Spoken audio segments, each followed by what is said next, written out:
Karibu sana kwenye Ariko Africana Media. Kaka uono wan kaga chiel kuom jothumbe mag wangla matim tumbe gi timo maber sana e piny Roland ka chiel kod Kenya nzima. Amiso Twango wuod Kangeso. Baba karibu. Yeah. Kawuono wan ga Amiso Twango ka Amiso Twango ina chiel kuom jothumbe mwanyalo wacho ni osebudho sana industry mar wangla ni. So nitie jothumbe mang'eny manuchako go ma samoro yudo ni ndach gino selal stoch gi okgo. Ang'o ma Amiso timo momiyo Amiso osiko ka en relevant e market? Jomoko pa ni Amiso rumo da Amiso rumbe ok ne. Ang'o ma Amiso timo ma joma moko gin ok tim? Momiyo isiko e chiro kama. Mokwongo dagone johera mag erokamano nimar gine magisemiya chopo ka. En ni thum gima nyalo miyo ibudhi en kiseng'eyo ni idwaro ang'o timany ang'o. Kopo ni iwuok ni ibiro manyo gimoro to gino ok iyudo, chuni ni iweye dok manye kamachielo. Lakini ka ibiro ni thum ni tich mitiyo to pod ibiro goye nimar Amiso Twango en jawer, en a composer.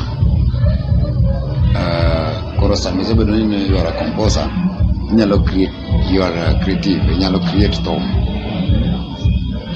Ing'iyo ni last ni create ang'o, sani onego bed ni create ang'o. Then ibedo gi ng'ama nigi stand mare. Ni kaka jopuonj ka puonjo e school, wan gi japuonj kwano, wan gi japuonj Kiswahili, japuonj English. Koro e thum ka be nyaka ing'e ni in iwuon idwa ni stand mari en ang'o.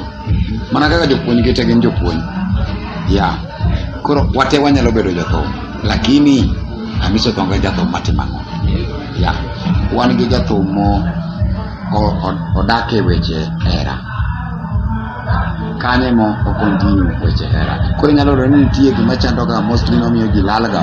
Ng'ato en odwa no wach weche hera, to odwa bende nokelo puonje iye, to odwaro bende mondo me owuo e siasa. Giko ni ok gitimo kama ber.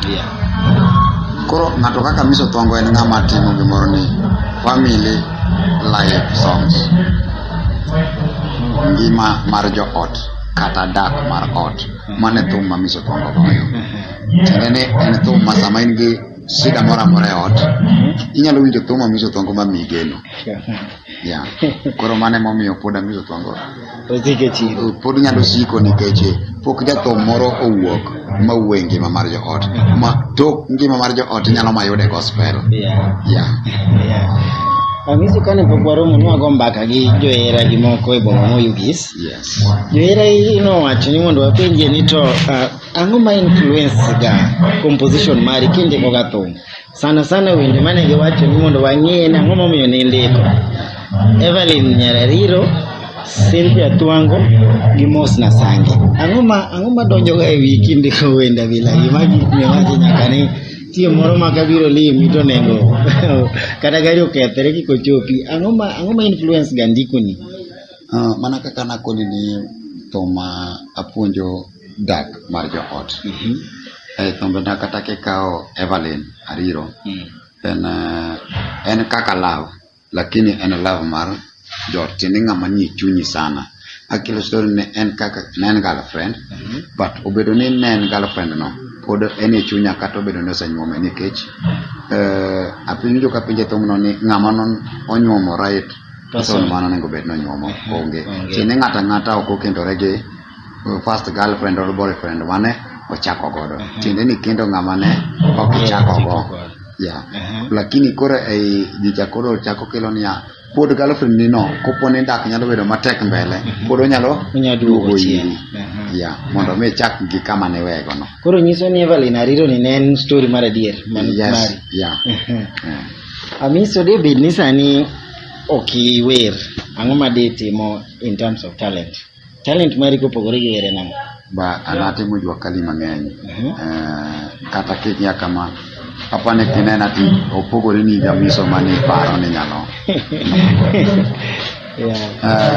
ana go jwa kali obedo magware kata loso beti mar gari gi wango trefe and sectors mag jwa kali gi atemo timo ji mang'eny wacho ni winde gigi kata gino wuon ka gineni chalo comedian be in gi ability pinya timo comedy kopere pero kinyawer pok ahero mondo mi atimo comedy lakini to tagi comedy onge to mock comedy nikech en entertainment entertainment and comedy yes.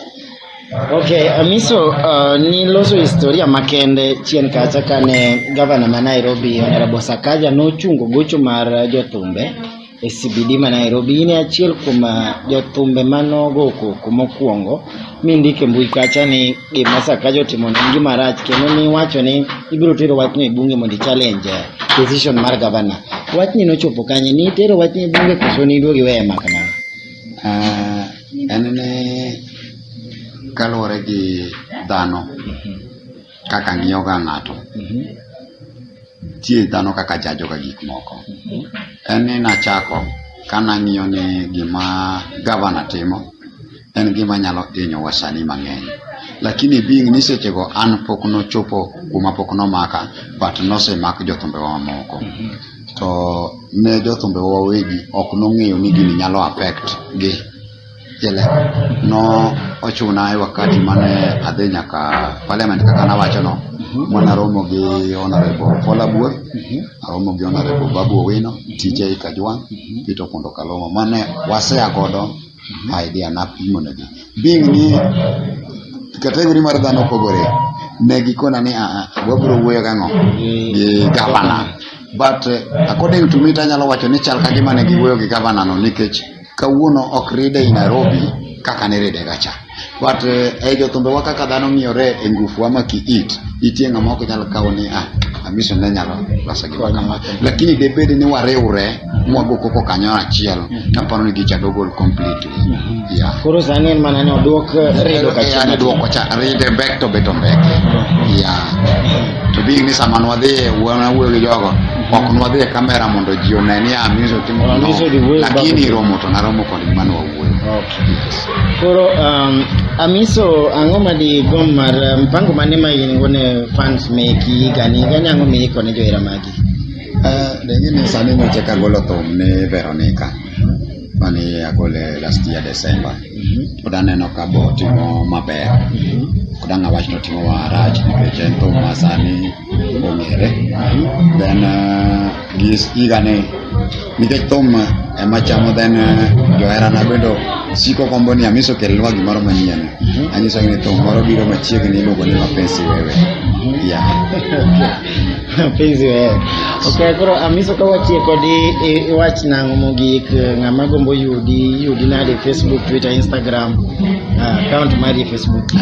Ne johera maga anen mana Amiso Thwango but anamor gi fan na te kamora mora magintie ne mar gine magimiyo Amiso kade ok gin de nyinga mar Amiso no kenni koro ng'ama poko richa madwaro no ochop kuoma kata otudre koda an ma Amiso Thwango Facebook, YouTube, Instagram, TikTok, then Twitter kata then namba na bende public kidhi Facebook ibiro kidhi contact ibiro yuda kidhi YouTube tuma mane channel na ibiro nwango namba mana kanyo no mineno namba kare inko mondiki no mano namba na awuon.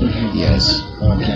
Pero kamano kuom wakati mari Amiso Thwango thuolo matin miyudo e consider wenyewe thuolo kama mago nyero kamano. So I hope next time ka wachako yudo thuolo to abiro gomba kama ng'eny. Ero kamano.